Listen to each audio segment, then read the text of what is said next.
My name is Fenella, and today we're going to talk about guinea pigs. We're going to have a basic introduction on guinea pigs and guinea pig care. I'm not a vet, I'm not a veterinary technician or a veterinary nurse. So all my information and observations is done through research and my own experience. I'm basically a very enthusiastic guinea pig lover. So that is where my knowledge and my passion comes from. Guinea pigs have actually been around for a very long time. It was recorded back in 400 BC that guinea pigs existed.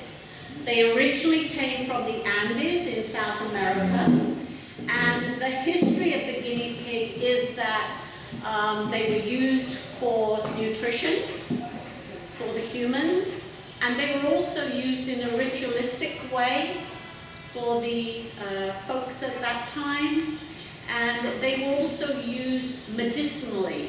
I did a little bit of research and I found out that guinea pigs were even sort of rubbed on someone that was sick in the hope of curing. So their role at that time was quite large in that community. Not so much now.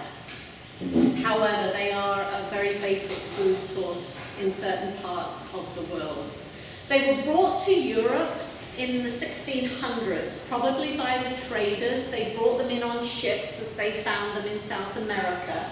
They brought them to Europe and they became very popular small pets. And as time has gone on, we've managed to create some extremely colorful and varied types of guinea pigs, and we will be meeting some of those breeds and varieties a little bit later on. They're not now found in the wild. If you do find guinea pigs in the wild, they're generally domesticated guinea pigs who have fled the coop and established their own herds. The male guinea pigs are called boars. The females are called sows. The babies are called pups. They are rodents. They're part of the rodent family, and what makes them rodents is that their teeth grow all the time. This can be a challenge in a guinea pig's life and a challenge for the owner, and we'll talk a little bit more about tooth care as the lecture goes on. They weigh an average of about 1.5 to 2.5 pounds. However, there is a mystery pig that will be presented shortly who may weigh just a fraction over that. They live on average 5 to 7 years.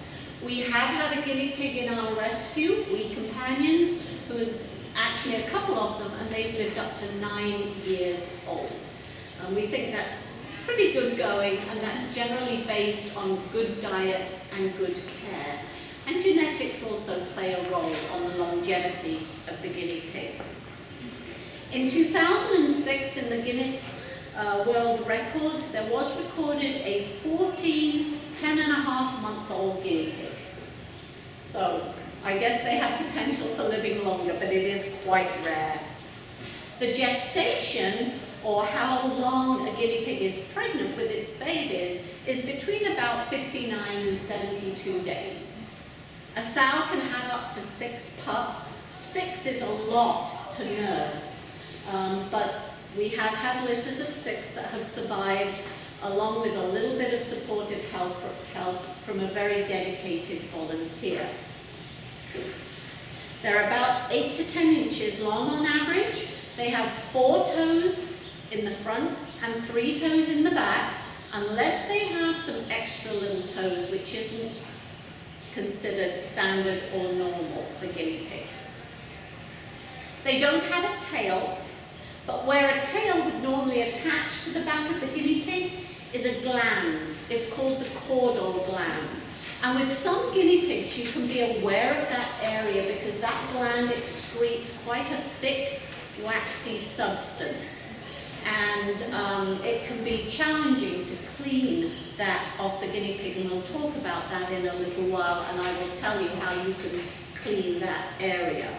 They're strict herbivores, So they don't take dairy, they don't take any protein foods. They do best in temperatures of about 65 to 75 degrees. That's where they thrive the best. Baby boars can actually breed by the time they're 3.5 weeks old. That's why they need to be separated from mama early on, much earlier than people realize. And this is why we can often find ourselves in cycles of more and more guinea pigs coming along, because the males are not separated from the females early enough. Females can become impregnated at 5 weeks old. So we've had that happen in our rescue. So as you can see, they have to be separated early. Now, guinea pigs are not born as tiny little blind, hairless, squeaking aliens. They are born as fully furred, eyes open, running about babies. They're the perfect image of a guinea pig. They're just much smaller. And I have seen guinea pigs start to nibble on food the very first day. So they are ready to go early on. So it's not cool to separate them that young. So talking about guinea pigs themselves, we see a lot of pictures of the plain guinea pig with the smooth coloured hair. It can be any variety of colours, but that is generally just called a smooth coat, or here in the States we call them the Americans. You can have a crested guinea pig.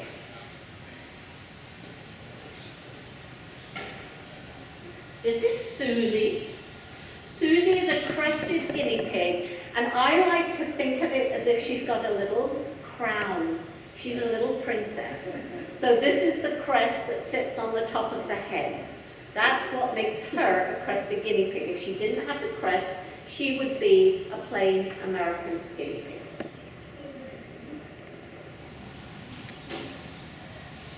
We have the Abyssinian guinea pig, a popular breed because it's kind of fuzzy and cute.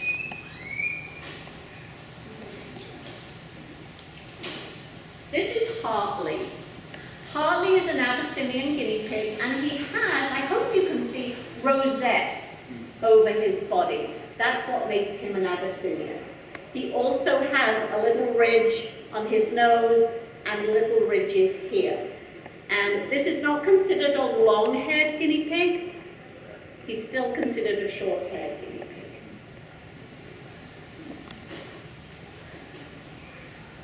A silky guinea pig. Now we're beginning to get onto the long hairs. A silky guinea pig is a guinea pig who has long hair, and it flows from the ears backwards. And they can get quite long. This is Juniper. Juniper was in fact found under a juniper bush, and she is up for adoption. The long-haired guinea pigs do need a little more work, so be prepared for that when you take on a longer-haired guinea pig. The Peruvian guinea pig, a very popular guinea pig.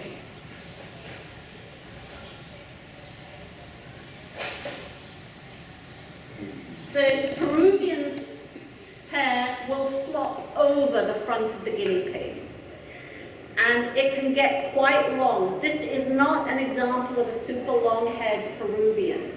Peruvians are the guinea pigs where the hair can grow out almost to 2 feet long around the guinea pig, and you cannot tell the front from the back of the guinea pig. These are the show guinea pigs that spend most of their time with their hair in curlers, keeping their hair in good condition to show them. Very popular, but very hard work. My suggestion for the long-haired guinea pigs, if you're not in for that intense hair care, is to keep the back of the hair cut short. Be cautious when cutting back there, but keep it short and off the ground, and the hygiene of the animal will be better. So, the Texel guinea pig.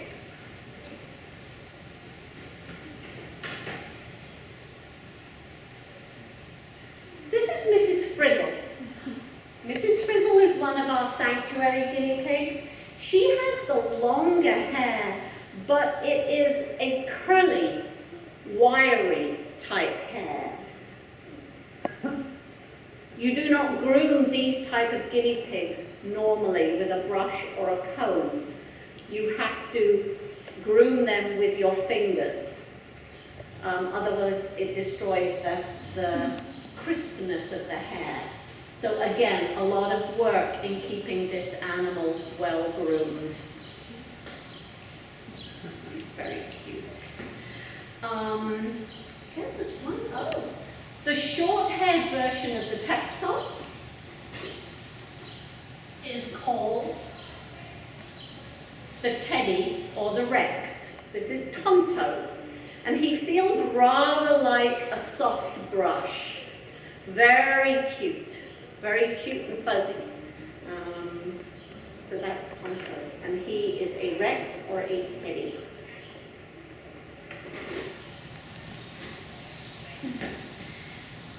There are guinea pigs that don't have any hair. Has anyone ever seen one?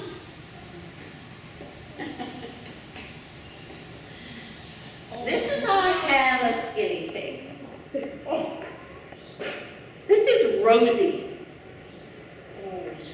Now, although we consider her hairless and a skinny, that's what we call them, she does actually have hair on her nose and her feet, but she is otherwise completely bald. And you're welcome to come up and touch her at the end of the lecture if you would like.